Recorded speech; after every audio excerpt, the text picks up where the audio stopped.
ښه تعلیم چې دی ښه تعلیم هغه دی چې تاله ښکلی ژوند درکړي.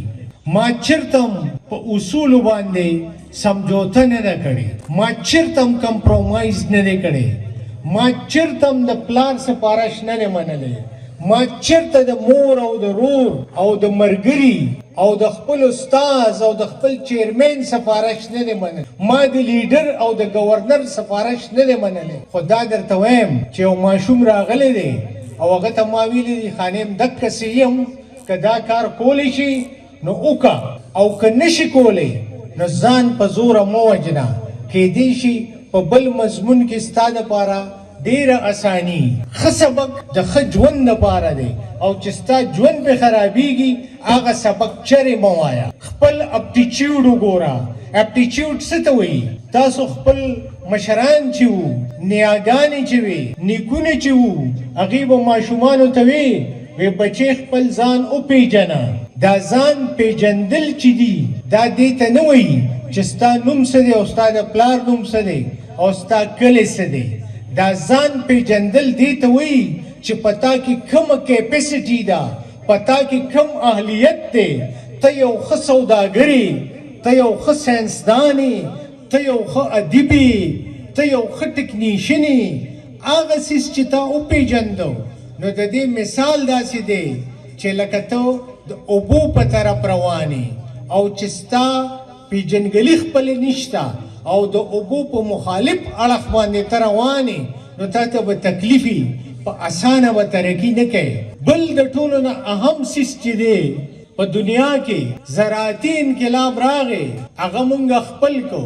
تاسو په خپل پخوانۍ حجرې وګورئ، ارټونه وګورئ، نو هغې کې به زنانه کور د زمیندارۍ په کار کې مشغولې وي. غنم به سنبالول، جوار به سنبالول، نور فصلونه به سنبالول او مشرانو به که په حجره کې ګپ هم لګو نو د زمیندارۍ کارونه به کول. یا به پړی جوړو، یا به ناړۍ جوړوله، یا به خپله رټلسو اوزار جوړول. بیا چې زما کومه ټکنالوژي په کار وه نو زما ترکاڼ به زما په کوڅه کې وو، زما لوهار به زما په کوڅه کې وو، زما به ډالر نه و په کار، زما به فارن ایکسچینج نه و په کار چې زه دا خپل وسایل چې دي دا قیمتي کم، بلکې په خپل کور کې او په خپله کوڅه کې زمونږ هر څه برابر وو.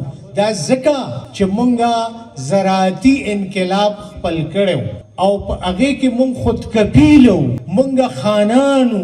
هندوستان چې وو دې ته به د سرو مرغۍ وې. دا ځکه چې هغه انقلاب مونږ خپل کړی وو.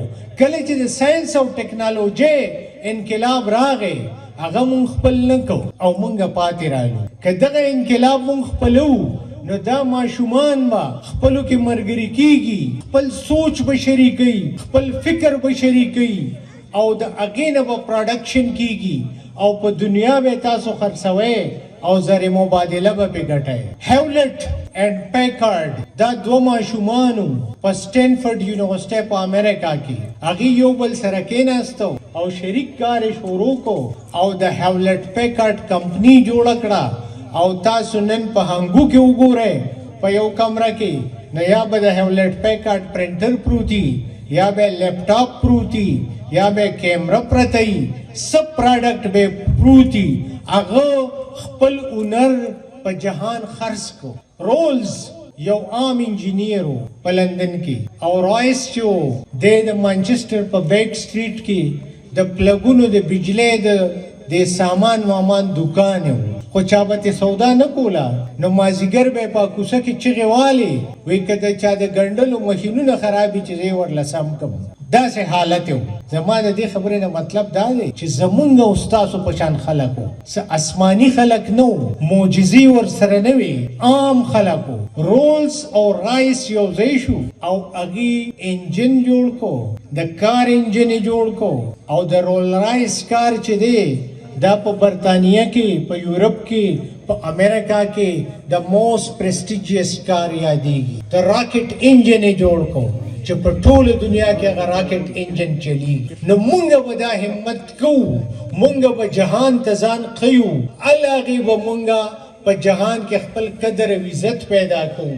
او که دا نه کوو نو چې په پردو پیسو پایې نو غلامي خو به بیا کوې. بیا زمونږ په معاشره کې ګناه شوی دی